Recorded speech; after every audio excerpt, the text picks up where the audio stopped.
हाँ जी, कैसे हैं आप सब? होप आप सब बढ़िया होंगे। आज हम बात कर रहे हैं अपनी तीनों स्टेजेस के बारे में। इस पर्टिकुलर चैप्टर में ज़्यादा कॉन्सेप्ट थे नहीं। इस पर्टिकुलर चैप्टर के अंदर हमें क्या था कि सबसे पहले तो आपके पास था कि मीनिंग क्या है, उसके बाद था आपके पास types of error and then कुछ स्टेजेस थी हमारे पास कि इन स्टेजेस के अंदर हमें किस तरीके से क्वेश्चन सॉल्व करते हैं। तो आइए एक क्वेश्चन हम लेते हैं और उस क्वेश्चन से हम तीनों स्टेजेस को क्वेश्चन सॉल्व करते हैं। आपने देखा होगा नए मॉड्यूल में इसके ज्यादा क्वेश्चन नहीं है, तो मेरी रिकमेंडेशन ये रहेगी कि 2016 सिलेबस का मॉड्यूल आप इंस्टीट्यूट की मटेरियल से, इंस्टीट्यूट की वेबसाइट से डाउनलोड कर लीजिए और 2016 सिलेबस के जितने भी क्वेश्चन है उसको आप प्रैक्टिस कर लीजिए। जो बच्चे ने पेड क्लास ली है ऑलरेडी मैंने 2016 सिलेबस के सारे क्वेश्चन उस क्लास के अंदर कराए हैं। मॉड्यूल नए मॉड्यूल के अंदर लास्ट में 2-3 क्वेश्चन दे रखे हैं प्रैक्टिस पर्पस के लिए, उतने इनफ है नहीं, तो वो भी करा दिए थे पेड में। बट फिर भी जो स्टूडेंट रिवीजन कर रहा है या कहीं और सी क्लास ली है, उसने 2016 सिलेबस का मॉड्यूल अभी नहीं किया है, तो प्रैक्टिस उसकी भी करनी है क्योंकि पेपर वहां से भी आता है।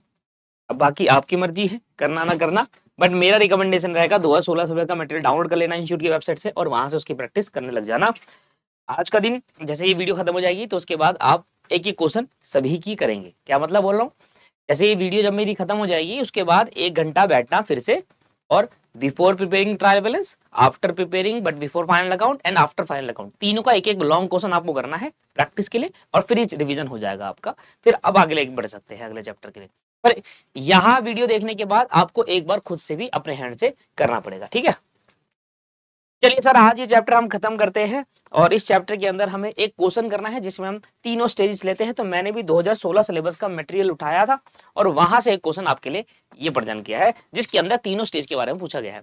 एक बार आपको आइडिया भी हो जाएगा कैसे करना है। रेक्टिफाई द फ्लोइंग, आइडिया ये हो जाएगा, करा तो है ही आपने, हालांकि रिविजन हो जाएगा एक तरीके का। Rectify the flowing error assuming that the error was deducted. Assume करना है कि एरर डिडक्ट हुआ है और कहां डिडक्ट हुआ है। 3 स्टेजेस होती है, 3 स्टेज में से कहां डिडक्ट होता है, या तो before preparing trial balance, trial balance बनाने से पहले ही मुझे एरर डिडक्ट हो जाता है, या ट्रायल बैलेंस बना लिया है पर अभी फाइनल अकाउंट नहीं बनाया उसके बाद डिडक्ट हुआ है, या मैंने फाइनल अकाउंट भी बना लिया, मैंने अपनी अकाउंटिंग क्लोज कर दी है उसके बाद एरर डिडक्ट हुआ है। तो 3 स्टेजेस में एरर डिडक्ट हो सकता है और तीनों स्टेजेस में एरर जब डिडक्ट होता है तो उस केस के अंदर हमें एंट्री रेक्टिफाई करने का तरीका तीनों में डिफरेंट होता है। आइए वही देख रहे हैं। कहता है ये अज्यूम करो कि एरर तीनों स्टेज में हो। अगर एरर तीनों स्टेज में डिडक्ट हुआ, बिफोर प्रिपेयरिंग ट्रायल बैलेंस में डिडक्ट हुआ, तो इन रेक्टिफिकेशन कैसे करोगे इनका। और अगर आफ्टर प्रिपेयरिंग ट्रायल बैलेंस या बिफोर प्रिपेयरिंग फाइनल अकाउंट है तो उस स्टेज में अगर एरर डिडक्ट हुआ तो कैसे रेक्टिफाई करोगे, और अगर फाइनल अकाउंट बनाने के बाद ये सारे एरर डिडक्ट होते तो कैसे रेक्टिफाई करोगे। तो एक ही क्वेश्चन में तीनों स्टेजेस करनी है। तो आइए सबसे पहले मैं स्टेज नंबर 1 से कराता हूं आपको। कहता है, सुनना ध्यान से, ये क्लास बड़ी इंपॉर्टेंट है, कॉन्सेप्चुअली बहुत इंपॉर्टेंट है। कहता है परचेज करा है प्लांट 10,000 रुपए का, wrongly passed through purchase account. हमने क्या करा, एक प्लांट खरीदा। अब देखिए प्लांट एक एसेट्स होती है, एंट्री होनी चाहिए थी plant account debit to cash account, आपने एंट्री कर दी purchase account debit to cash account. भाई ये क्या हुआ, आपका जो कैपिटल एक्सपेंडिचर था आपने उसको रिवेन्यू ट्रीट कर लिया, इसको बोलते हैं एरर ऑफ प्रिंसिपल। तो एंट्री क्या होनी चाहिए थी, प्लांट अकाउंट को डेबिट करना चाहिए था और आपने प्लांट की जगह परचेज डेबिट कर दिया है। तो सही करने के लिए क्या करूंगा, परचेज जो डेबिट किया हुआ है उसको कैंसिल कर देंगे क्रेडिट करके, और जो प्लांट डेबिट होना चाहिए तो उसको डेबिट कर देंगे।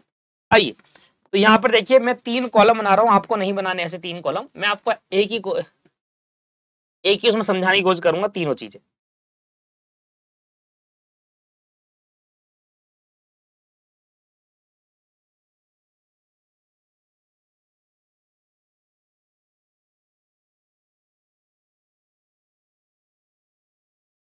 यहाँ मैं लिख देता हूँ स्टेज नंबर 1।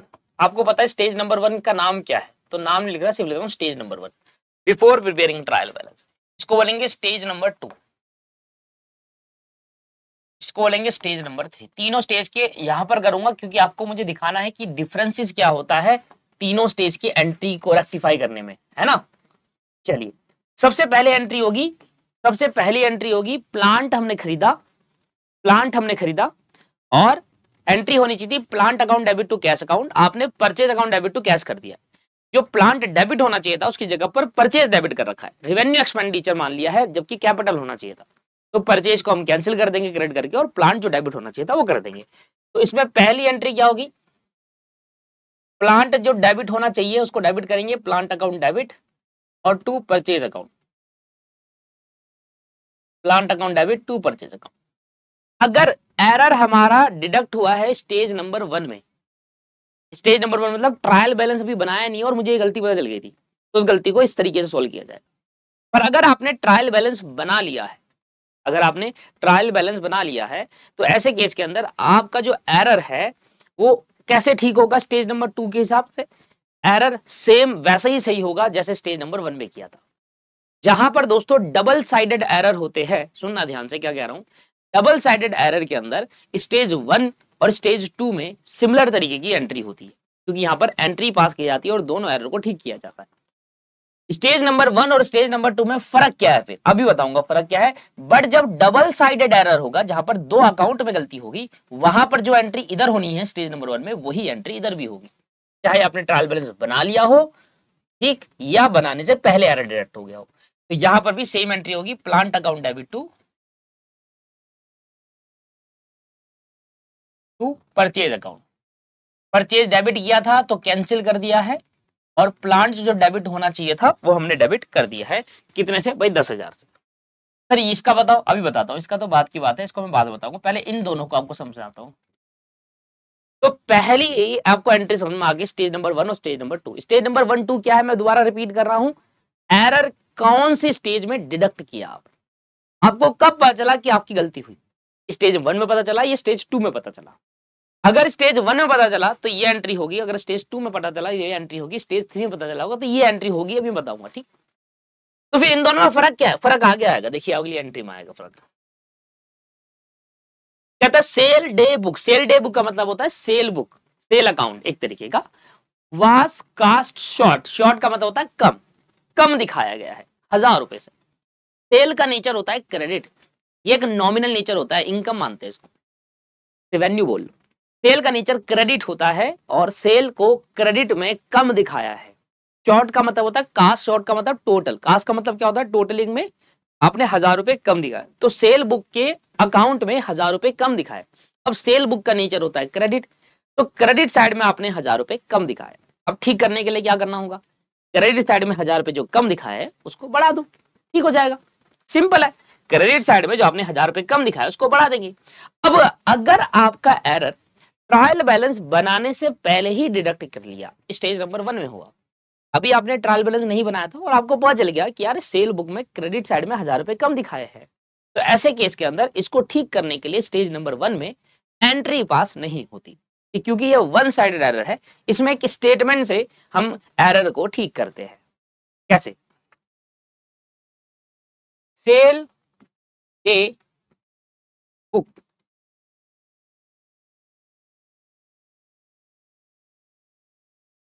एक मिनट लिखना, लिखूं क्या इसमें, क्या बोला है, सेल डे बुक क्या हुआ है, कास्ट शॉर्ट। लिखने का तरीका अच्छा होना चाहिए ना दोस्त,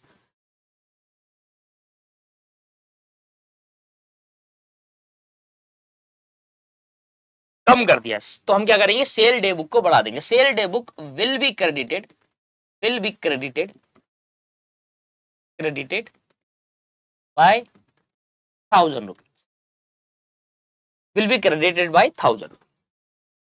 तो स्टेज नंबर 1 के अंदर क्या होता है, जब भी वन साइडेड एरर होते हैं, मैं फिर समझा रहा हूं, बहुत अच्छे से समझा रहा हूं, ध्यान सुनिएगा।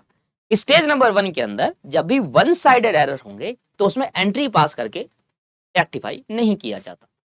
अगर स्टेज नंबर 1 मतलब अगर आपने एरर डिडक्ट किया है और आपको एरर पता चल गया है और आपने अभी ट्रायल बैलेंस नहीं बनाया है, उससे पहले ही आपको एरर का पता चल गया है और वो एरर वन साइडेड है, एक अकाउंट में गलती हुई है, तो ऐसे केस के अंदर उस वन साइडेड एरर को स्टेज नंबर 1 में एंट्री पास करके रेक्टिफाई नहीं किया जाता, एक स्टेटमेंट लिखकर रेक्टिफाई किया जाता है। जबकि अगर यही सेम एरर, यही one sided error, sale account में तो गड़बड़ हुई, इसको वन साइडेड एरर कहेंगे, और अगर यही one sided error after preparing trial balance, trial balance बनाने के बाद डिडक्ट हो जाता, तो ऐसे केस के अंदर वो स्टेज 2 में आ जाता और उसको रेक्टिफाई करने के लिए एंट्री पास करी जाती है। तो यही फर्क होता है स्टेज नंबर 1 में और 2 में। यहीं पर स्टूडेंट गलती कराते हैं पेपर के अंदर। वो क्या करते हैं, वो सोचते हैं अगर सेल अकाउंट क्रेडिट करना है तो वो सस्पेंस अकाउंट खोल देते हैं। स्टेज नंबर 1 में कभी भी सस्पेंस अकाउंट नहीं खुलता है, इस बात का ध्यान देना है पेपर के अंदर। लो जी, तो यहां पर एंट्री क्या होगी, आपको यहां पर एंट्री पास करनी है। तो सेल अकाउंट तो हमने क्रेडिट कर दिया है, कितने से, 1000 रुपए से, जो होना भी चाहिए था क्योंकि आपने सेल अकाउंट को कम दिखाया 1000 रुपए से। तो यहां पर क्योंकि एंट्री पास करनी है इसलिए हम यहां पर सस्पेंस अकाउंट खोलते हैं। याद रखिएगा, सस्पेंस अकाउंट कहां पर खोला जाएगा, स्टेज नंबर 2 में खोला जाएगा। 1 में कभी भी सस्पेंस अकाउंट नहीं खोला जाता क्योंकि 1 में वन साइडेड एरर को ठीक करने के लिए एंट्री नहीं, स्टेटमेंट लिखकर ही ठीक किया जाता है। फर्क समझ में आया आपको, फर्क समझ में आया। तो पेपर में हर जगह पर सस्पेंस अकाउंट नहीं खोलते हैं वन साइड एरर में। पहले देख लेना पेपर के अंदर क्या ये before preparing trial balance error है या after preparing trial balance error है। अगर बिफोर है तो सस्पेंस अकाउंट अगर खोल दिया तो गलत हो जाएगा। फिर आप कहते हो यार मेरा गलत क्यों करा, मैंने तो ठीक करा है। फिर आप पेपर में कहते हैं कि मेरा गलत क्यों कर दिया, उन्होंने काट क्यों दिया, ये तो मेरा ठीक है। हाँ, आपने सेल बुक क्रेडिट करा, आपने ठीक है, पर प्रोसीजर गलत है। राइट, समझ में आ गया होगा अब आपको क्या करना है। पर यही फर्क होता है, वो डबल साइडेड एरर में कोई फर्क नहीं होता, सेम एंट्री पास होती है, दोनों में वन साइडेड एरर में डिफरेंस होता है। अब बस यही मुझे बताना था, इस वजह से ये क्वेश्चन लिया गया। Cash paid to mister X 1000 रुपए was posted to his account as 100 रुपए। ये भी वन साइडेड एरर है। भाई मैंने कैश पे करा 1000 रुपए मिस्टर एक्स को, और गलती कहां पर हुई है, सिर्फ मिस्टर एक्स में हुई है। कैसे पता चला, ऐसे पता चला क्योंकि यहाँ क्लियरली मेंशन करा है was posted to his account. His का मतलब हो गया मिस्टर एक्स। जब भी ऐसे लिखेंगे टू हिज अकाउंट, इसका मतलब है मिस्टर एक्स जो पर्सन है उसके लिए टू हिज अकाउंट लगाया जा रहा है। तो टू हिज अकाउंट एज 100 रुपए, मतलब 1000 रुपए मिस्टर एक्स को पे करने थे। अब भाई मैं मुझे बताओ मिस्टर एक्स को मैं 1000 रुपए पे क्यों करूंगा, क्योंकि मिस्टर एक्स मेरा क्रेडिटर है, इसलिए तो मैं उसको पैसे दे रहा हूं। तो मुझे उसको 1000 रुपए मैंने पे कर दिए थे, पर मैंने गलती से मिस्टर एक्स के अकाउंट में कितने डाले, सिर्फ 100 रुपए डाले। एंट्री क्या होनी चाहिए थी मैं आपको बताता हूं। एंट्री होनी चाहिए थी कैश गया 1000 रुपए से, 1000 रुपए से कैश क्रेडिट होता, और मिस्टर एक्स मेरे क्रेडिटर है, अगर मैं उसको 1000 रुपए दे दूं तो क्रेडिटर मेरे खत्म हो जाएंगे। क्रेडिटर का नेचर क्रेडिट होता है, खत्म करने के लिए डेबिट करना पड़ता।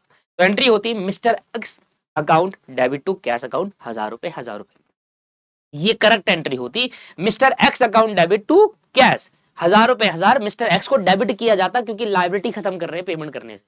राइट, अब मिस्टर एक्स को 1000 रुपए से डेबिट करना चाहिए था, आपने वहां पर गलती करी, 100 रुपए से डेबिट करा। मतलब आपने 1000 रुपए डेबिट साइड में डालने थे, आपने 100 ही डाले। तो कितने कम डाले, 900। तो मतलब डेबिट साइड में 900 रुपए कम दिखाए मिस्टर एक्स के।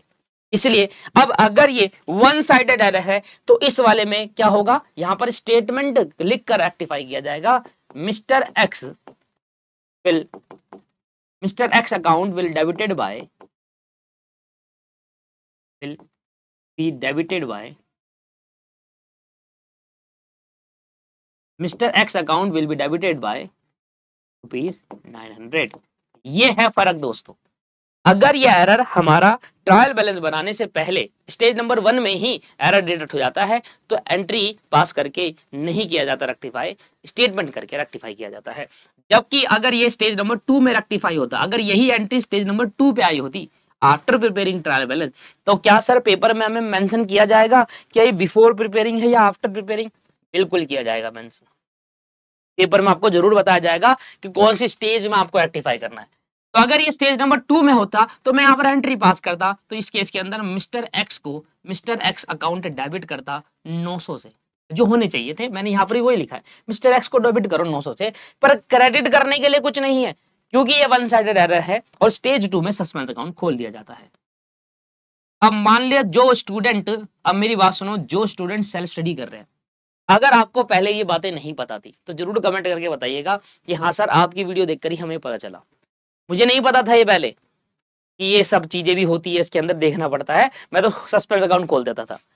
अगर आपको ये बातें पता चली है तो जरूर बताइए। और जो स्टूडेंट भूल गए थे, हालांकि उन्होंने पढ़ा है पर भूल गए थे, वो रिवाइज हो गया, तो ये पर्पस जो है इस वीडियो बनाने का, इस फास्ट ट्रैक बैच का जो पर्पस है वो कंप्लीट हो रहा है। मतलब सुनिए, देखिए, एक होता है रिवीजन कराना, एक होता है भगाकर कोर्स को कंप्लीट करा देना, बस अपनी रिस्पॉन्सिबिलिटी खत्म कर देना। मैंने कोई बैच लॉन्च करा, मैंने कह रहा हूं कि मैं बैच लॉन्च कर रहा हूं दिखाने के लिए कि हाँ मैं बैच लेकर आ रहा हूं, मैं ये बैच लेकर आ रहा हूं, ये वाला कर रहा हूं। अब एट द टाइम अगर स्टूडेंट को बैच समझ ही नहीं आ रहा तो उस बैच का फायदा क्या हो? मेरी जो मेहनत है वो भी बेकार है पढ़ाने की, भले ही मैं कैसे ही पढ़ा रहा हूं, पर इन द एंड अगर आपको समझ ही नहीं आया तो फिर जो बढ़ाए कि पढ़ाने का पर्पस है वही खत्म, बेकार है। इसलिए मैं आपसे बार बार पूछता हूं कि समझ में आ रही है आपको चीजें या नहीं आ रही। चलिए, purchase goods from mister T, mister T से गुड्स परचेज करे 3500 रुपए के, पर परचेज डे बुक के अंदर 500 रुपए दिखाए। मतलब परचेज करी थी 3500 रुपए की, पर हमने परचेज अकाउंट में कितने दिखा दिए? परचेज में हमने उसको 500 रुपए दिखा दिए, मतलब कितना कम दिखाया। अब सर हमें कैसे पता चलेगा? देखिए यहां पर क्लियरली यहां पर ये नहीं देखा बताया गया है, परचेज करा गुड्स मिस्टर सी से, अब एंट्री होनी चाहिए थी परचेज की, purchase account debit to mister T account, ये एंट्री होनी चाहिए थी 3500 से। आपने कितना दिखाई एंट्री? परचेज कितनी दिखाई? 500 से। अब स्टूडेंट इस बात पे कंफ्यूज हो जाएगा कि भैया देखो परचेज 3500 का करा, आपने परचेज 500 का दिखाया है, तो परचेज में ही गड़बड़ है, मिस्टर टी में गड़बड़ नहीं है, मिस्टर टी में गड़बड़ नहीं है। देखिए ये नहीं होता, इसको ध्यान सुनिएगा। ऊपर वाली एंट्री और नीचे वाली एंट्री में फर्क क्या है? ऊपर वाली एंट्री में क्लियरली मेंशन करके बताया था टू हिज अकाउंट, मतलब मिस्टर एक्स के अकाउंट में ही गड़बड़ हुई है, कैश में गड़बड़ नहीं हुई है। मिस्टर एक्स के इस अकाउंट में गड़बड़, इसलिए टू हिज अकाउंट लिख के बताया।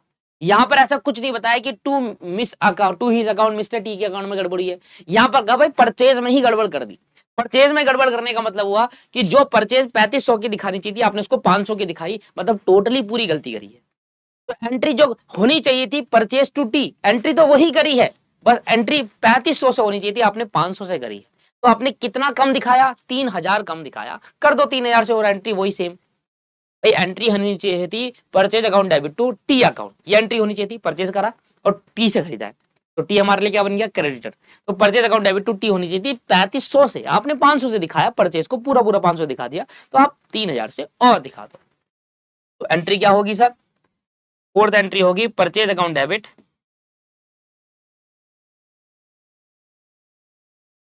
To mister T account. 3000 से एंट्री होगी क्योंकि 500 से तो मैं ऑलरेडी दिखा ही चुका। और दोस्तों यही सेम एंट्री यहां पर भी होगी, क्योंकि टू साइडेड एरर जो होते हैं वहां पर सेम होती है एंट्री, चाहे वो स्टेज 1 हो चाहे स्टेज 2। स्टेज 3 बिल्कुल अलग है, उसको मैं समझाऊंगा। एक लास्ट और कर लो। अच्छा भाई मैंने सैलरी पे करी 3000 रुपए की, पर उसको वेजेस अकाउंट में दिखा दिया। एंट्री होनी चाहिए थी सैलरी टू कैश, आपने वेजेस टू कैश कर दी। अब गलती कहाँ है? वेजेस को डेबिट कर दिया जबकि सैलरी डेबिट होनी चाहिए थी। तो वेजेस जो डेबिट किया है उसको कैंसिल कर दो क्रेडिट करके, और सैलरी जो डेबिट होनी चाहिए थी उसको डेबिट कर दो। तो एंट्री क्या होगी? सैलरी अकाउंट डेबिट जो होना चाहिए था, और टू वेजेस जो नहीं होना चाहिए था, आपने डेबिट कर रखा था इसलिए हम क्रेडिट करके कैंसिल कर रहे हैं। तो एंट्री ये भी डबल साइडेड है, तो एंट्री होगी सैलरी अकाउंट डेबिट। देखिए मेरी बात सुनिए, सैलरी अकाउंट डेबिट क्यों कर रहा हूं? क्योंकि ये एंट्री होनी चाहिए थी, सैलरी डेबिट होना चाहिए था 3000 से, आपने नहीं कर रखा था इसलिए मैं कर रहा हूं। और सर वेजिस क्रेडिट क्यों कर रहे हो? क्योंकि सर आपने वेजिस अकाउंट को डेबिट कर रखा था, वो गलत है, इसलिए ठीक करने के लिए क्रेडिट कर रहा हूं, उसका इफेक्ट खत्म करने के लिए उसको उल्टा भेज रहा हूं। इसको हमने क्या कहा? ये हमारा टू साइड एरर है, तो यहां और यहां बिल्कुल सेम होगा। तो बस फर्क इतना सही है, वन साइडेड एरर और में ही फर्क होता है स्टेज 1 और 2 में। बस टू साइडेड एरर वैसे का वैसे ही रहता है। फर्क कहाँ है? सिर्फ वन साइड एरर में, स्टेज नंबर 1 और 2 में फर्क वन साइड एरर में होता है। तो इसलिए मैं इनमें फर्क लगा रहा हूं कि फर्क सिर्फ इसमें रहता है, वन साइड एरर में, और बाकी सेम रहते हैं, उसमें कोई भी चेंज नहीं है। होपफुल अब आपको चीजें समझ में आ गई। देखो रेक्टिफिकेशन करना आपको पहले से ही आता था, जो मेन चीज है वो मैंने आपको अभी समझा दी कि हाँ भाई कैसे देखकर आपको रेक्टिफाई करना है, समझ में आया? अब सबसे इंपॉर्टेंट चीज है कि अगर दोस्तों स्टेज नंबर 3 हो, स्टेज नंबर 3 होने का मतलब क्या है? अच्छा स्टेज नंबर 3 को बात की बात, पहले अगर मान लो क्वेश्चन में कहता है सस्पेंस अकाउंट बनाओ, क्वेश्चन में कहता है सस्पेंस अकाउंट बनाकर दिखाओ, तो कैसे बनाएंगे मैं वो भी एक बार दिखा देता हूँ। क्वेश्चन में कभी कभी क्या रहता है, सस्पेंस अकाउंट। अब सस्पेंस अकाउंट का नेचर दोस्तों कुछ भी नहीं होता, कभी डेबिट हो जाता है, कभी क्रेडिट होता है, क्योंकि ये कहीं भी यूज कर सकते हैं, क्योंकि एक डमी अकाउंट होता है। क्या होता है? एक डमी अकाउंट। और सस्पेंस अकाउंट कुछ भी नहीं है, लेजर पोस्टिंग करनी आती है एंट्री से। हाँ जी सर, लेजर पोस्टिंग करनी आती है, बस वही कर दो, वही तो सस्पेंस है भाई। कोई भी लेजर अकाउंट जब आप बनाते हो, टी शेप अकाउंट जो बनाते हो, वो लेजर पोस्टिंग होती है, एंट्री से लेजर पोस्टिंग करनी होती है। अब सुनिए, जब भी क्वेश्चन आपको सस्पेंस अकाउंट बनाने को कहेगा, तो क्वेश्चन के अंदर आपको बताएगा कि सस्पेंस अकाउंट का इनिशियल बैलेंस क्या है। टू बैलेंस बीडी भी हो सकता है, वो टू बैलेंस सीडी भी हो सकता है। तो सस्पेंस अकाउंट का इनिशियल बैलेंस जरूर बताएगा क्वेश्चन के अंदर, ठीक है। वो कैसे होगा, क्वेश्चन पढ़कर आपको समझना होगा कि इनिशियल बैलेंस क्या दे रखा है। तो टू बैलेंस बीडी भी हो सकता है, और यहाँ बाई बैलेंस बीडी भी हो सकता है। बीडी मतलब इनिशियल बैलेंस, ओपनिंग बैलेंस। ये स्टार लगा रहा हूं, और इधर स्टार का मतलब है either of one. Either of one, either of one का मतलब भाई दोनों थोड़ी ना होंगे, दोनों में से कोई एक ही होगा। एक ही तो हो सकता है, दो दो बीडी थोड़ा ना हो सकते, इनिशियली एक ही हो सकता है। सर क्या दो दो बीडी हो सकते हैं? हाँ, एक ऐसा अकाउंट है जहां पर दो दो बीडी हो सकते हैं। बताओ कौन सा अकाउंट है वो, क्या ऐसा अकाउंट? इनिशियल उसके दो बैलेंस हो सकते हैं, कौन से? एक हो सकता है क्या, डबल कॉलम कैश बुक का। डबल कॉलम कैश बुक में दो बैलेंस हो सकते हैं, कैसे? कैश बुक का डेबिट बैलेंस हो गया और बैंक अकाउंट का क्रेडिट बैलेंस हो गया, ओवरड्राफ्ट। तो डबल कॉलम कैश बुक ऐसी है जहां पर इनिशियली दो बैलेंस देखने को मिलते हैं। हालांकि वो भी दो अकाउंट ही अलग अलग इधर जोड़ देते हैं, पर वहीं पर आपको दो बैलेंस देखने को मिलते हैं, कैश बुक का बैंक बैलेंस पॉजिटिव बैलेंस, और बैंक का नेगेटिव बैलेंस ओवरड्राफ्ट, और कहीं नहीं होता। और वो भी आप ये कंसीडर करो, वो भी दो ही अकाउंट है, एक है ही नहीं, ठीक है सर। तो ये आपको देखना होगा सबसे पहले, क्लियर। इसके बाद क्या है, इसके बाद देखो सस्पेंस अकाउंट क्या हो रहा है। एंट्री देखो, सस्पेंस क्या हो रहा है, डेबिट हो रहा है सेल की वजह से, तो सस्पेंस अकाउंट को डेबिट कर दो सेल की वजह से। टू सेल, कितने से डेबिट हो रहा है? 1000 रुपए से, 1000 रुपए यहां पर आ जाएगा, ठीक है सर। और ये जो भी होगा यहां पर कोई एक होगा, वो आपको क्वेश्चन में गिवन होगा कि कौन सा बैलेंस है। फिर देखो सस्पेंस क्या हो रहा है, क्रेडिट हो रहा है, किसकी वजह से? मिस्टर एक्स की वजह से। तो मिस्टर एक्स की वजह से क्रेडिट कर दो, बस यही तो करना है। 900 रुपए टोटल करो, और बाय बैलेंस सीडी और बीडी निकालो। तो सस्पेंस अकाउंट कोई बड़ा थोड़ी ना है, इनिशियली बैलेंस आपको दे रखा होगा, एंट्री में जो भी सस्पेंस है उसकी लेजर पोस्टिंग कर दो, और एंड में जो बैलेंस बीडी सीडी आता है वो निकाल दो, बस हो गया। ये मैं पूरा लिख भी नहीं रहा क्योंकि एब्स्ट्रैक्ट है, तो समझाने के पर्पज से बनाया है। तो यहाँ पर टू बैलेंस सीडी भी आ सकता है इसका, और बाय बैलेंस सीडी आ सकता है अगर यहां पर होगा तो, है ना।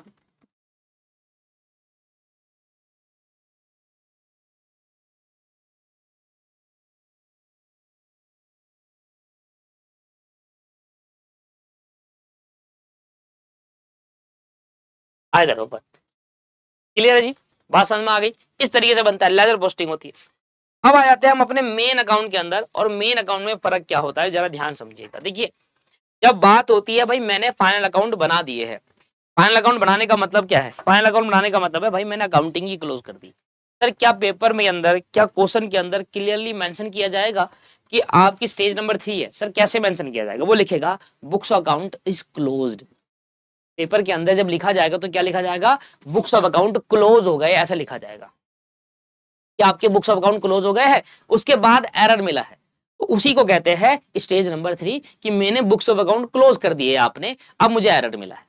तो ऐसे केस के अंदर स्टेज नंबर 3 में क्या होता है? अब देखो मेरी बात सुनना भाई, आपने पिछले साल की अकाउंटिंग खत्म कर दी, आपने पीएनएल अकाउंट बना दिया, आपने बैलेंस शीट बना दिया, और कपड़ा कंप्लीट हो चुका है। अब आप नेक्स्ट ईयर में हो, 1 अप्रैल आ गया, आप नेक्स्ट ईयर में हो, और कुछ टाइम बाद आपको पता चला अरे यार मैंने तो गलती कर दी पिछले साल, क्या अब मैं पिछले साल की अकाउंटिंग दोबारा बनाऊं? ठीक है, पॉसिबल है? नहीं सर, बनाने का कोई फायदा भी नहीं है, क्योंकि आप वो अकाउंटिंग कर चुके हो। तो अकाउंटिंग स्टैंडर्ड कहता है, एएस कहता है, अकाउंटिंग पॉलिसीज कहती है, अकाउंटिंग जो भी है अकाउंट्स कहता है कि भैया देखो जब आप पिछले साल की कोई गलती नेक्स्ट ईयर में फाइंड आउट करते हो और आपने पिछले साल की अकाउंटिंग क्लोज कर दी होती है, तो उसका जो इंपैक्ट आएगा ना पीएनएल में, प्रॉफिट के अंदर, उसका जो इंपैक्ट आएगा वो आप नेक्स्ट ईयर में शो कर दो। लेट्स सपोज एग्जांपल लेते हैं, मैंने कहा कि भाई मैंने परचेज करी थी 50,000 रुपए की। अब परचेज मेरे लिए क्या है? एक्सपेंस है। ट्रेडिंग अकाउंट के डेबिट साइड में 50,000 आने चाहिए थे। अब 50,000 आने चाहिए थे, 50,000 रुपए, और मैंने वहां पर परचेज 60,000 डाल दी, एरर हुआ। जहां मेरी परचेज खर्चा 50,000 आना चाहिए था, वहां मैंने कितना डाल दिया, 60,000 डाल दिया। तो ऐसे केस के अंदर क्या हुआ, 10,000 से मैंने अपना खर्चा बढ़ा दिया। ये मेरी गलती हुई, पर मुझे पता कब चला, ये मुझे नेक्स्ट ईयर पता चला कि मैंने परचेज 60,000 दिखा दिया, भैया 50,000 आना चाहिए था, 10,000 से खर्चा ज्यादा हो गया। अब इसका इंपैक्ट क्या आया, सुनना ध्यान से, इसका इंपैक्ट क्या आया, आपने जो 50 परचेज में दिखाना चाहिए था उसकी जगह पर 60,000 दिखाया, तो इसका इंपैक्ट क्या आया, इंपैक्ट ये आया कि जो एक्स्ट्रा 10,000 खर्चा दिखाया उससे 10,000 का प्रॉफिट कम हो गया। तो अकाउंटिंग कहता है कि जो आपने एरर करे, नॉमिनल नेचर के एरर जो आपने किए, अगर उसका इंपैक्ट प्रॉफिट में आ रहा है तो उस प्रॉफिट से या तो कम होगा या तो प्रॉफिट बढ़ाएगा। एरर में क्या होगा, जो आपने गलती करी, या तो आपने खर्चा ज्यादा दिखा दिया तो प्रॉफिट कम हो जाएगा, या खर्चा कम दिखाया है तो प्रॉफिट बढ़ जाएगा। एक तो ये हो सकता है, या आपने इनकम कम दिखाई तो प्रॉफिट कम होगा, या इनकम ज्यादा दिखा दी प्रॉफिट ज्यादा होगा। तो 4 टाइप के तो एरर हो सकते हैं, है ना, जो प्रॉफिट को इंपैक्ट करेंगे। या तो खर्चा कम दिखाया है या ज्यादा दिखाया है, या इनकम कम दिखाई या इनकम ज्यादा दिखा दी। यही 4 टाइप के तो एरर है जो इंपैक्ट करेंगे प्रॉफिट को। कहता है जो प्रॉफिट पे इंपैक्ट डाल रहा है ना, बस उसका इंपैक्ट नेक्स्ट ईयर में दिखा देना। ओवरऑल आपका प्रॉफिट कितना कम हुआ उस गलती से, या ओवरऑल आपने प्रॉफिट कितना बढ़ गया उस गलती से। अभी मैंने एग्जांपल लिया जिसमें मेरा क्या हुआ, 10,000 मैंने खर्चा ज्यादा दिखा दिया था, उससे मेरा ओवरऑल प्रॉफिट 10,000 से कम हो गया। कहता है 10,000 से कम हुआ ना पिछले साल का प्रॉफिट, इस साल 10,000 से बढ़ा देना, बस बात खत्म। बात समझ में आ रही है। तो कहता है जो भी नॉमिनल नेचर के अकाउंट होते हैं, सुनना ध्यान से, जो भी नॉमिनल नेचर के अकाउंट है उसको अगर वहां पर कोई एरर आता है तो नॉमिनल नेचर के अकाउंट का इंपैक्ट पीएनएल अकाउंट में जाता है, उससे प्रॉफिट या तो बढ़ेगा या घटेगा। कहता है जो नेट इंपैक्ट आया ना प्रॉफिट का, बस वो वाला पार्ट इस साल के प्रॉफिट में ऐड ऑन कर देना, इस साल उसका इफेक्ट दिखा देना। अगर प्रॉफिट आपका कम हो गया था तो साल बढ़ा देना प्रॉफिट, और अगर प्रॉफिट आपका बढ़ गया तो साल घटा देना। बढ़ाएंगे घटाएंगे कैसे, पर इसके लिए एक नया अकाउंट खोला जाएगा, profit and loss adjustment account.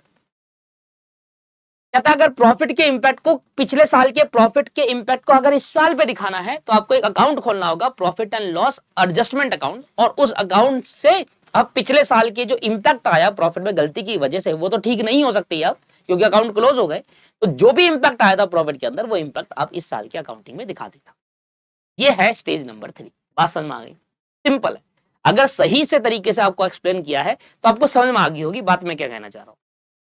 तो कह रहा है अच्छा फिर सर नॉमिनल नेचर का तो समझ में आ गया, ये करेंगे, बट बात बताओ रियल और क्या कहते हैं पर्सनल नेचर के अकाउंट क्या करेंगे। उसमें कुछ नहीं होता, अगर आपने एसेट कम दिखाई है तो साल एसेट ज्यादा दिखा देना।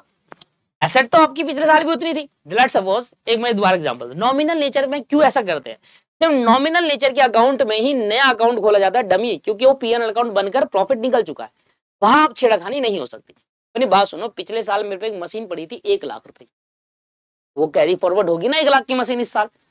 अब बाद में पता चला यार ये 1 लाख की नहीं 1,20,000 की थी, अब मैंने अकाउंट क्लोज कर दिए। अब साल के शुरू में मेरी मशीन 1 लाख की दिख रही है, इस साल के शुरू में मेरी मशीन 1 लाख की दिख रही है। अब मुझे पता चला यार ये 1 लाख की नहीं 20,000 की है, तो इस साल बढ़ा दो 20,000 रुपए सीधा सीधा मशीन में, क्योंकि वो मशीन तो कैरी फॉरवर्ड होकर आ रही है ना।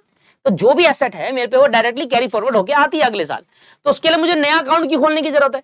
अगर आपको लग रहा है कि आपकी मशीन की वैल्यू कम दिखाई गई थी पिछले साल, इस साल 20,000 और आनी चाहिए थी, मतलब 1,20,000 होनी चाहिए थी, आपके शुरू में 1 ही लाख दिख रही है, तो 20,000 और बढ़ा देना भैया, वो तो कैरी फॉरवर्ड होकर आई है ना आपके पास एसेट।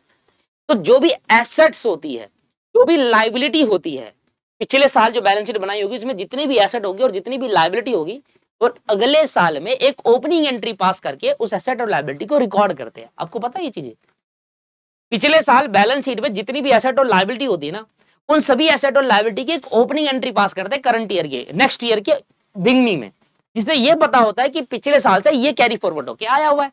तो सर एसेट और लायबिलिटी जब कैरी फॉरवर्ड होके आता है, तो अगर आपको पता चला कि भाई पिछले साल आपने एसेट कम दिखाई है, पिछले साल लायबिलिटी ज्यादा दिखा दी, तो वो तो कैरी फॉरवर्ड होके आया हुआ है ना, एक एंट्री और पास करना, वो वही ठीक। लेट्स सपोज कि आपने मशीन अकाउंट 1 लाख की दिखा रखी है, तो मशीन डेबिट हो रखी है 1 लाख रुपए, पर यहाँ 20,000 होना आना चाहिए था, तो मशीन को 20,000 से और दिखा दो, machine account debit to suspense, 20,000 से और बढ़ा देना वहां पर, करंट ईयर में सीधा एंट्री पास कर दो, क्योंकि मशीन तो एज इट इज आई है। अगर आपकी क्रेडिटर आपने ज्यादा दिखा दिए, आपकी लायबिलिटी है क्रेडिटर, आपने ज्यादा दिखा दिए 50,000 रुपए, तो क्या करो, क्रेडिटर को डेबिट कर दो 50,000 से, क्योंकि क्रेडिट तो सीधा सीधा आया है आपके पास। इसलिए एसेट्स और लायबिलिटी रियल और पर्सनल अकाउंट के नेचर में, पर्सनल अकाउंट को रियल अकाउंट जो होते हैं उस केस के अंदर हमारे डायरेक्टली ये उठ कर सीधा सीधा आ जाते हैं अकाउंट, इसलिए हम डायरेक्टली इनका रेक्टिफाई वहीं कर देते हैं अगले साल। अगर अकाउंट क्लोज भी हो जाता है तो मशीन तो मेरी उतनी की दिख रही है, मैं वहीं रेक्टिफाई कर दूंगा, और लायबिलिटी मेरी उतनी की दिख रही है, मैं वहीं रेक्टिफाई कर दूंगा। जबकि जो नॉमिनल नेचर के अकाउंट होते हैं वो कभी उनका बैलेंस कैरी फॉरवर्ड नहीं होता। आपने पढ़ा होगा नॉमिनल अकाउंट के कभी बैलेंसेस कैरी फॉरवर्ड नहीं होते नेक्स्ट ईयर में, वो वहीं खत्म हो जाते हैं। क्यों? क्योंकि पीएनएल अकाउंट में जाकर नेट प्रॉफिट निकाल के दे देते हैं। जो पर्सनल नेचर के होते हैं और जो रियल नेचर के होते हैं उनके balances next year carry forward होते हैं। अगर बच जाता है तो मशीन बच गई, नेक्स्ट ईयर जाएगी, एसेट बच गई, नेक्स्ट ईयर जाएगी, लायबिलिटी बची, नेक्स्ट ईयर कैरी फॉरवर्ड होगी। पर जो नॉमिनल नेचर के होते हैं, खर्चे, इनकम, लॉस, रिवेन्यू, ये सब क्या होते हैं? नॉमिनल नेचर के होते हैं, ये कैरी फॉरवर्ड नहीं होते अगले साल, इसलिए उनका इफेक्ट वहीं खत्म हो जाता है, नेक्स्ट पिछले साल ही खत्म हो जाता है पीएनएल अकाउंट। तो उनका जो इफेक्ट गलती आए उससे प्रॉफिट या तो बड़ा होगा कम होगा, उसका इफेक्ट हम दिखा देते हैं एक नया अकाउंट खोल के, PNL adjustment account. This is the final. समझ में आया आपको बात? क्लियर हो गया लॉजिक? याद आ गई सारी कहानी क्या थी, क्या पढ़ाया गया था पेड बैच के अंदर, आपको सब आगे याद कि क्यों हम नॉमिनल नेचर के अकाउंट में ही एक नया अकाउंट खोलते हैं और बाकी में नहीं खोलते। रीजन क्लियर हो गया, और जो स्टूडेंट सेल्फ स्टडी कर रहा है उनको भी क्लियर हो गया है। सुन लीजिए आप, सारी एंट्री सेम होंगी। प्लांट मेरे लिए क्या है? एसेट है। आपने पिछले साल 10,000 का प्लांट कम दिखाया तो करंट आपका अकाउंट क्लोज हो चुका है, तो क्या मैं प्लांट में छेड़खानी नहीं कर सकता? कर सकते हो, क्योंकि वही प्लांट तो कैरी फॉरवर्ड होकर आ रहा है, फिर से बढ़ा दो। इसलिए प्लांट एज इट इज ठीक करेंगे। पर परचेज मेरे लिए क्या है? सर परचेज मेरे लिए 10,000 आपने कम दिखाया है, तो मैं तो पीएनएल अकाउंट बना चुका भैया पिछले साल का, वहां परचेज 10,000 कम दिखा चुका। अब उससे जो इंपैक्ट आया वो ठीक करना है आपको। अब मेरी बात सुनो, परचेज कम दिखाने से क्या हुआ होगा?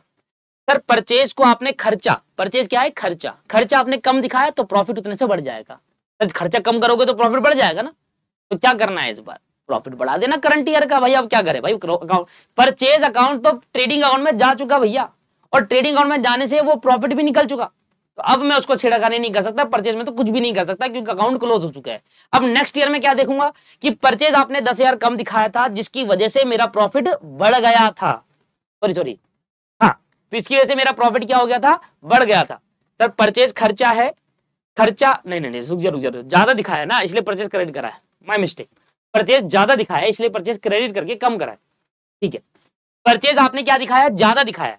क्या दिखाया मतलब 10,000 खर्चा आपने ज्यादा दिखा दिया, तभी तो क्रेडिट करके कैंसिल करा है, ठीक है ना। तो परचेज आपने ज्यादा दिखा दिया, अब अकाउंट क्लोज हो चुका है, तो परचेज कहां गया हुआ है? ट्रेडिंग अकाउंट में। लॉजिक समझा रहा हूं बस, और कुछ नहीं। मैं तो डायरेक्टली रटवा भी सकता हूं कि जितने भी नॉमिनल उसकी जगह पे डाल दो, पर मैं लॉजिक क्लियर कर रहा हूं आपको। परचेज आपने ज्यादा दिखाया है, सुनो, परचेज आपने ज्यादा दिखाया 10,000 रुपए, तो खर्चा हो गया। अब ट्रेडिंग अकाउंट पिछले साल का बना चुके, पीएनएल निकाल चुके। अब जब परचेज आपने 10,000 ज्यादा दिखाया, इसका मतलब खर्चा ज्यादा दिखाया। अब जितना आपने खर्चा अमाउंट से ज्यादा दिखाया उतने से आपका प्रॉफिट कम हो गया होगा। और लॉजिक है, सिंपल सी बात है, जितना खर्चा ज्यादा दिखाओगे उतना से कम हो जाएगा। 10,000 खर्चा ज्यादा होगा, 10,000 प्रॉफिट कम हो जाएगा। तो बेसिकली परचेज ज्यादा दिखाने से पिछले साल क्या हुआ था? आपका प्रॉफिट कम हो गया था। बस उसी प्रॉफिट को इस साल बढ़ा देंगे एक नया अकाउंट खोलकर। ये है बेसिक लॉजिक इसमें। तो अब जो आपकी एंट्री होगी वो क्या होगी, सुनना ध्यान से। इस वाले में आपकी एंट्री ये होगी कि प्लांट को तो हम डायरेक्टली ठीक कर लेंगे क्योंकि प्लांट तो सीधा सीधा कैरी फॉरवर्ड होके आया था। तो वहां जो 10,000 प्लांट में कम दिखाया, मैं सीधा सीधा इस साल करंट ईयर में, अब ये हमारा नेक्स्ट ईयर आ गया, पता है आपको, थर्ड स्टेज में नेक्स्ट ईयर में एंट्री कर रहे हैं हम। ये अगले साल, पिछले साल की गलती अगले साल ठीक कर रहे हैं। प्लांट मैंने कम दिखाया था 10,000 रुपए, वो डायरेक्टली मैं ठीक कर दूंगा, प्लांट अकाउंट मेरा एज इट इज है।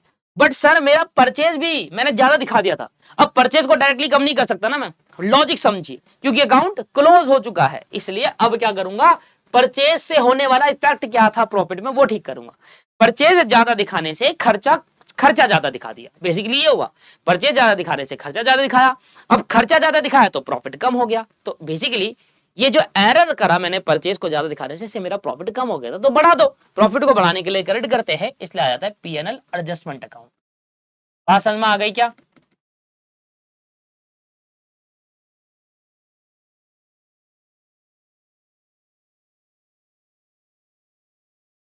बताइए सर, क्लियर हो गया बात? तो बेसिकली जहां पर नॉमिनल नेचर के अकाउंट होंगे ना, जहां पर नॉमिनल नेचर के अकाउंट होंगे, बस उसकी जगह पर पीएनएल एडजस्टमेंट आएगा, क्योंकि नॉमिनल नेचर के अकाउंट खत्म हो चुके थे पहले। जैसे कि सेल आपने कम दिखाई, सेल आपने 1,000 रुपए से कम दिखाया। सेल क्या है? इनकम। तो इनकम कम दिखाने से आपकी प्रॉफिट भी तो कम हो गया होगा। तो अब क्या करोगे? क्योंकि सेल आप छेड़ नहीं सकते क्योंकि वो ऑलरेडी क्लोज हो चुका है अकाउंट। तो अब अपने प्रॉफिट को 1000 से बढ़ा दो, क्योंकि सेल कम दिखाने से आपका प्रॉफिट कम हो गया था। तो क्या करेंगे यहाँ पर 2 P&L एडजस्टमेंट फिर से आएगा। 1000 रुपए से जो आपने सेल कम दिखाई उससे प्रॉफिट कम हो गया था, सेल कम दिखाने से इनकम कम हो गई तो प्रॉफिट कम हो गया, प्रॉफिट कम हो गया तो ठीक करने के लिए प्रॉफिट को बढ़ा दिया क्रेडिट करके। सर बाकी तो सस्पेंस एज इट इज यहाँ पर शो होगा। तो इस तरीके से यहाँ पर क्या होगा, सस्पेंस अकाउंट डेबिट टू। अब स्टूडेंट इसको रटते हैं, अब आपकी मर्जी है आपको रटना है या लॉजिकली समझना है। पर अगर आप रट के चलते हो तो पता है क्वेश्चन में क्या बोलता है, क्वेश्चन में कहता है कि एंट्री अलग से क्वेश्चन पूछता है, कहता है भैया देखो जो इफेक्ट आया ना प्रॉफिट का वो अलग से भी दिखाओ। अब अगर स्टूडेंट ने इसको रटा, स्टूडेंट कैसे रटता है मैं आपको बताता हूँ। वो ऐसा रटता है कि पहले दिमाग में ये एंट्री पास कर लेता है इधर वाली स्टेज नंबर 2 की, फिर देखता है कि कहां पर नॉमिनल नेचर के अकाउंट है, कहां पर नॉमिनल नेचर के अकाउंट है। वो देखता है भाई यहां पर नॉमिनल नेचर नहीं है, यहां पर दिख गया परचेज, तो कहता है लो जी P&L एडजस्टमेंट आ जाएगा। जहां जहां नॉमिनल नेचर के अकाउंट होते हैं वहां P&L एडजस्टमेंट डाल देता है, वो P&L एडजस्टमेंट डाल देता है। ठीक है, ये भी ठीक है, ऐसा करना है कोई दिक्कत नहीं है। पर अगर लॉजिक नहीं समझा ये दिक्कत है। कहां पर ये देखो सैलरी भी एक खर्चा है, वेजेस भी एक खर्चा है, दोनों नॉमिनल नेचर के है, दोनों में P&L एडजस्टमेंट आएगा।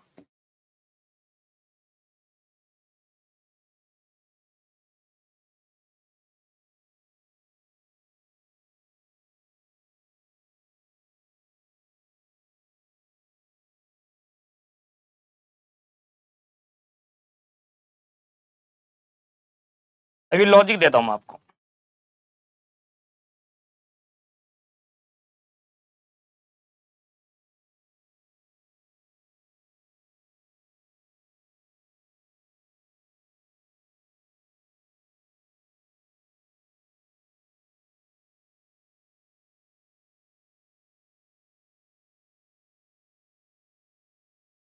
अब स्टूडेंट ऐसा करते हैं, वो क्या करते हैं पहले यार एंट्री देख लेंगे अपने दिमाग में और कहेंगे कहां नॉमिनल नेचर का, बस उसकी जगह पर वो डाल देंगे। मैं ये कह रहा हूं कि ठीक है कोई बात नहीं, अब ऐसा मत ऐसा कर लो जिससे जल्दी हो जाए, कोई दिक्कत नहीं, पर लॉजिक भी समझो, क्योंकि वो पेपर के अंदर एक एक्स्ट्रा चीज पूछेगा, बताओ कितना इंपैक्ट आया प्रॉफिट पर, ये पूछेगा, तब कैसे निकालोगे, तब तो लॉजिक लगाना पड़ेगा ना। इसलिए 2 लॉजिक समझ में आ गया। अब तीसरे की बात कर लेते हैं।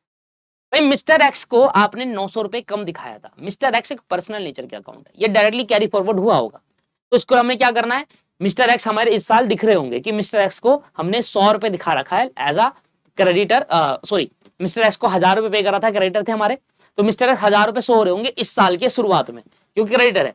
अब क्या हुआ, हमने देखा यार ये तो 900 रुपए हमने 1000 पे करे थे, यहाँ तो 100 ही हुए, तो अभी मिस्टर एक्स 900 रुपए में रह रहे होंगे। मैं दोबारा समझाता हूँ, मिस्टर एक्स को टोटल 1000 रुपए करने थे, आपने 1000 पे कर दिए तो मिस्टर एक्स खत्म हो जाना चाहिए था, पर 1000 की जगह गलती पर आपने 100 रुपए ही खत्म करे और 900 रुपए क्रेडिट साइड में दिख गया अभी भी, तो वो कैरी फॉरवर्ड हुआ होगा ना अगले साल। तो जो 1000 रुपए थे उसमें से 1000 आपने पे कर दिए थे, बट 100 रुपए ही आपने माइनस करे, क्रेडिट लायबिलिटी कितने से कम करी, 100 से, जबकि 1000 से कम होनी चाहिए थी। तो अगर आपने 100 से करी पिछले साल तो 900 रुपए कैरी फॉरवर्ड हुई होगी ना लायबिलिटी, तो इस साल दिख रही होगी वो, तो इस साल खत्म कर दो क्योंकि वो तो कैरी फॉरवर्ड हो गई ना। तो अगर आपको पता चल गया इस साल पता चल गया यार पिछले साल ये लायबिलिटी खत्म हो जानी चाहिए, कैरी फॉरवर्ड कैसे हुई, तो इस साल खत्म कर देंगे, तो mister X account debit to suspense आ जाएगा डायरेक्टली, तो कोई इंपैक्ट नहीं आएगा कहां पर, P&L में, क्योंकि इसका इंपैक्ट P&L में आता ही नहीं है। और जब P&L में नहीं आता तो ये कैरी फॉरवर्ड हुआ होगा इस साल, तो इस साल हुआ तो इस साल ठीक कर देंगे। अभी तो देखो, अब मिस्टर टी जो है वो क्या है, वो हमारे लिए पर्सनल नेचर के अकाउंट है, ये कैरी फॉरवर्ड हुआ होगा तो हमने इस साल इसको डायरेक्टली टी के अकाउंट से माइनस कर दिया, पर परचेज अकाउंट कैरी फॉरवर्ड नहीं हुआ होगा, P&L में जाकर के खत्म हो गया होगा, P&L में डाल दिया होगा, खत्म हो गया। अब परचेज मेरा क्या था, 3500 का था, मैंने 500 ही दिखाया, तो अब मेरी बात सुनना, परचेज मेरा 3500 का है, मेरा खर्चा था 3500 का, मैंने 500 ही दिखाया खर्चा, तो कितने से खर्चा कम दिखाया, 3000 से खर्चा कम दिखाया। अब खर्चे को 3000 से कम करने से प्रॉफिट क्या हो गया, बढ़ गया, अपोजिट होता है सर, कैसे भाई, मैं खर्चा कम करूंगा तो मेरा प्रॉफिट बढ़ेगा ना, तो खर्चा जहां 3500 आना चाहिए था वहां आपने 3000 कम दिखाया, तो 3000 से आपका प्रॉफिट बढ़ गया। अब ठीक करने के लिए क्या करना होगा, प्रॉफिट को घटाना होगा, जो आपका नेट प्रॉफिट आया उसमें 3000 प्रॉफिट बढ़ा हुआ है क्योंकि आपने खर्चा कम दिखाया था, तो इसलिए P&L अकाउंट को डेबिट करा, प्रॉफिट को कम करा 3000 से। बात समझ में आ रही है, बाकी रटने के कहेगा जहां नॉमिनल उसकी जगह P&L डाल दो, ये रटना हुआ, पर लॉजिक क्या है, परचेज 3000 कम दिखाने से आपका प्रॉफिट बढ़ गया था पिछले साल का, इस साल उस प्रॉफिट को कम कर देते हैं, उसका इफेक्ट खत्म कर देते हैं, इसलिए प्रॉफिट को कम करने के लिए डेबिट करना होता है, बढ़ाने के लिए क्रेडिट करना होता अभी वाला पॉइंट देखो भाई, सैलरी भी मेरा खर्चा है और वेजेस भी मेरा खर्चा है, इसमें कोई गड़बड़ नहीं थी। बेसिकली क्या हुआ, अकाउंट में गड़बड़ हुई थी, बाकी तो दोनों एक डेबिट साइड में आने चाहिए थे। अब बेसिकली हुआ क्या कि मैंने पीएनएल अकाउंट के डेबिट साइड में 3,000 रुपए वेजेस नाम से दिखा रखा था, जबकि वेजेस नहीं सैलरी नाम से आना चाहिए था। तो जब मेरी बात सुनो, पीएनएल अकाउंट के अंदर मैं बनाता हूं पीएनएल अकाउंट, मैंने ये मान लो पीएनएल अकाउंट बनाया और यहाँ पे लिख दिया टू वेजेस 3,000 रुपए, ठीक है जी, तो मेरा खर्चा 3,000 का हुआ। फर्क क्या होना चाहिए, वेजेस की जगह पर सैलरी होना चाहिए। तो क्या इंपैक्ट आया कुछ? सर अकाउंट में तो गड़बड़ है, अमाउंट में तो कोई गड़बड़ ही नहीं है। तो सर अगर आपने वेजेस 3,000 की जगह पर सैलरी 3,000 कर दिया, तो सर पिछले जब आपने गलती थी वेजेस डाला था तब भी 3,000 ही अमाउंट था, और जब आपने सैलरी ठीक करा तब भी 3,000 अमाउंट था, बस अकाउंट में तो गड़बड़ी। अब ऐसे अकाउंट में गड़बड़ी होने से क्या प्रॉफिट पे कोई इंपैक्ट आया होगा? नहीं सर। जब आपने वेजेस 3,000 डाला था जब जो नेट प्रॉफिट था, और सैलरी 3,000 डालने पे जब जो नेट प्रॉफिट हो गया तब सेम होगा, क्योंकि इस अमाउंट में कोई गड़बड़ी हुई नहीं है।